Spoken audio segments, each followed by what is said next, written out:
Welcome back, YouTube. Today we are talking about a concealed carry gun that is not as popular, but one we wanted to review nonetheless. And so remember, this is a first impressions video, and so the whole point of this kind of video is to show you what our first impressions are and how those might change over time. Obviously, as we pick up guns at the gun store or wherever else, we don't always know if we're going to like it, or something that may bother us then won't really bother us when we're actually shooting. And so it just opinions change, and so we wanted to do these first impression videos and then come back with a full review as well. And so that is the point. But before we get into that, we have a message from Norm, so we're going to send it over to him. Let's have patience with him. He's working hard. Okay, YouTube, here's the deal.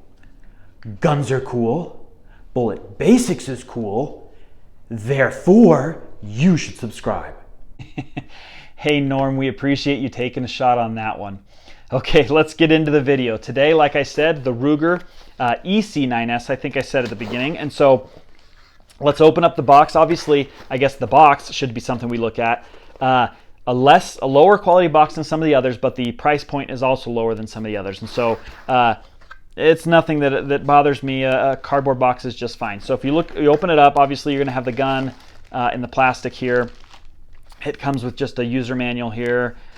Simple enough. It's got some other disclosure things. And then, like all guns, it comes with a lock.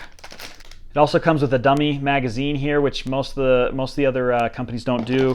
It comes with a holster, which actually seems like better quality than some of the others give you. And then a flat base plate for the magazine. So let's get the gun out. Get rid of the chamber flag here. Okay. So there it is, the EC9s. Should say it right there. Yeah, right here, EC9s. And looking at it, okay, so let's talk about something quickly here. Obviously, guns like this are just not as popular, I think, one, because of how they look, but also some people just look down on them for some reasons. And so we're just going to try to be as objective as we can, even though it's not my first preference when looking at one of these guns. But it's fine. So let's take a look at it. The grip here, as you can see, it has some grip along here. It has it on the front and the back, kind of a checkering type of grip. It's not super aggressive. I would prefer something a little bit more than that, but it's fine. I would say the grip is actually pretty thin. It feels thinner than some of these other grips from some of the other guns we've reviewed. It's about as long, though, as far as gripping it around in this way. It's about as long as the grips in most of the others. But it does seem really thin compared to some of those. And so that's something I don't prefer that. If I'm going to be honest, I don't prefer how thin that is. I like them to be a little bit thicker in the grip than others. And so just keep that in mind. Maybe that changes over time, or maybe that doesn't bother me when I'm shooting. As far as picking up the sights, they're blacked out sights. Let's see if you can see those. Black in the rear, black at the front. Not super phenomenal. As far as picking them up, if they're going to help me be accurate, they seem like they'll do the trick, but I don't like them especially, and they are fixed on this gun.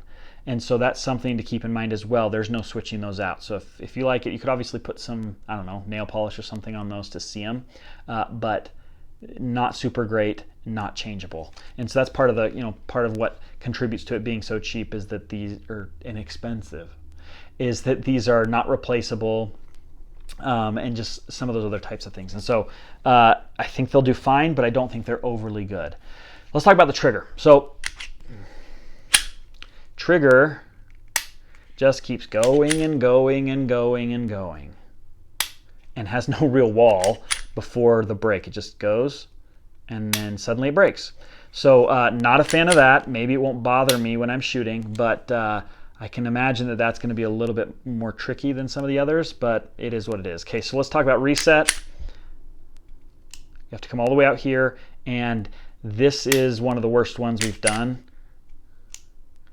I mean, it's very long. It's a very long reset, one. Two, it's weak, and so there's not much to it, sound-wise or tactilely, if that's a word. We'll make that word up, tactilely. And so the trigger leaves a lot to be desired. We'll see when we're actually shooting it if that's a big deal. Another thing that I noticed actually is that there's a magazine disconnect. It will not fire if the magazine's out of the gun. I'm not a huge fan of that, but some of you might be, and so that's something to think about. Okay, so let's talk about aesthetics, which is not important, but we always mention it anyway because it is a factor. I don't think it's a very pretty gun, especially when you compare it to some of its peers, but it is less expensive, so you're getting what you pay for, right? And so it doesn't need to be pretty, it just needs to do the job.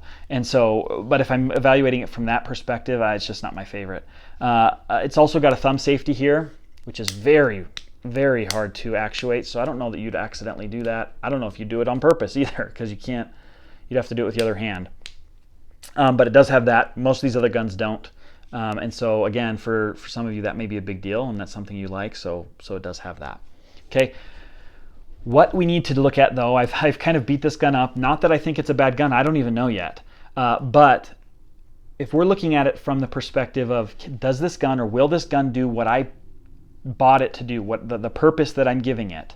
And I think that it will. I mean, unless there's lots of malfunctions or some problem, it seems like it'll do what I'm trying to get it to do. And so that's going to be a big deal. If it does, then hey, who cares what it looks like? Who cares all this stuff? It's worth it, right? Because maybe you need to do it. You need to buy at a lower price point.